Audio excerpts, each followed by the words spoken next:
আসসালামু আলাইকুম সুপ্রিয় দর্শক, আশা করি সবাই ভালো আছেন। আমি আজকে আপনাদের মাঝে শেয়ার করছি কক্সবাজারের জনপ্রিয় বার্মিজ আচারের রেসিপি, যা রোদে দেওয়ার ঝামেলা ছাড়াই সারা বছর জুড়ে সংরক্ষণ করতে পারবেন। আচার বানানোর জন্য এখানে আমি 800 গ্রাম ওজনের 3টা আম নিয়েছি। আম আগে থেকেই ভালো করে ধুয়ে নিয়েছি। এর খোসা ছাড়িয়ে নেব। এমনভাবে ছাড়াবো যেন হালকা সবুজ অংশ থেকে যায়। এতে করে মাঝের বিচি অংশ শক্ত না হলেও আচার ভর্তা হয়ে যাওয়ার কোনো ভয় থাকবে না। আমের খোসা ছাড়ানো হয়ে গেলে আমগুলো স্লাইস করে কেটে নিব।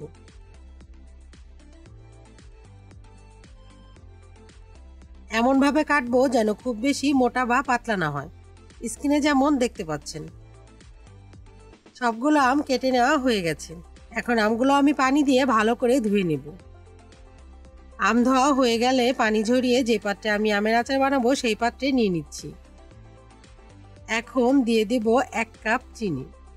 আপনাদের আমের টক ভাবের ওপর ডিপেন্ড করে চিনি পরিমাণ আরও বাড়িয়ে দিতে পারেন, তবে কোনো মতেই কমিয়ে দেওয়া যাবে না, এতে করে আচার খেতে ভালো লাগবে না।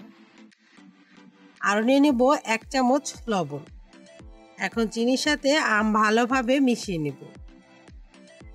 আমার ভিডিও ভালো লাগলে লাইক, কমেন্ট ও বন্ধুদের সাথে শেয়ার করবেন, আর চ্যানেলটি সাবস্ক্রাইব করে পাশে থাকবেন। পরবর্তী সকল ভিডিও সবার আগে পেতে পাশে থাকা বেল আইকন প্রেস করে দিবেন। এভাবেই রেস্টে রেখে দিব 1 ঘন্টা। এতে করে চিনি গলে পানি বের হবে। এখানে আমি আচারের জন্য একটা স্পেশাল মশলা তৈরি করব। নিয়ে নিচ্ছি 1 চা চামচ জিরা, 1 চা চামচ ধনিয়া, 1 চা চামচ মৌরি, হাফ চামচ কালো জিরা, সামান্য একটু তেজপাতা, 3টা শুকনো মরিচ, 1 টুকরা দারচিনি, আরও নিচ্ছি একটা এলাচ।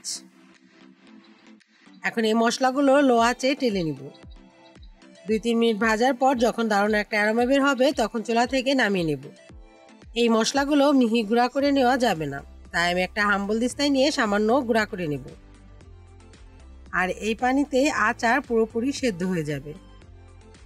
এখন চুলায় দিয়ে জাল করব। বলক উঠে গেলে চুলার আঁচ মিডিয়াম লো করে দিব। আর আচারের কালারটা দেখতে ভালো লাগার জন্য দিয়ে দিব হাফ চামচ হলুদের গুঁড়া।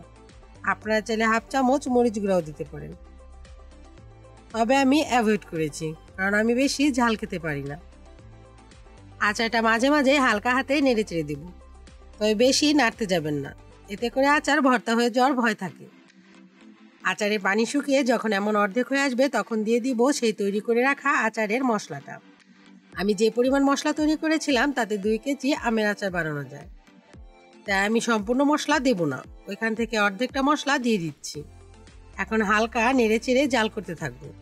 অবশ্যই পাশে থেকে নেড়ে চেড়ে বানাবেন, না হলে নিচে ধরে যাবে আর খেতে আচার ভালো লাগবে না। আচারের পানিটা শুকিয়ে যখন এমন 1 তার বা 2 তারের মতো হবে তখন চুলাটা বন্ধ করে দিব। আর এখন আমি আচারটা নামিয়ে নিচ্ছি। দেখুন, আচার কিন্তু একটার সাথে একটা লেগে যায়নি, আবার ভর্তাও হয়ে যায়নি। বার্মিজ আচার কিন্তু এমনই হয়।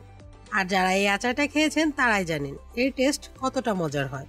আপনারা এভাবে বেশি করে আচার তৈরি করে ঠান্ডা করে কাচের জারে ভরে সারা বছরই সংরক্ষণ করতে পারেন।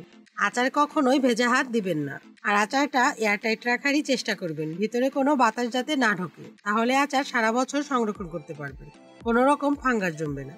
আমার আজকের রেসিপি কেমন লাগলো কমেন্ট করে অবশ্যই জানাবেন। আজকের মতো এখানেই বিদায় নিচ্ছি। আসসালামু আলাইকুম।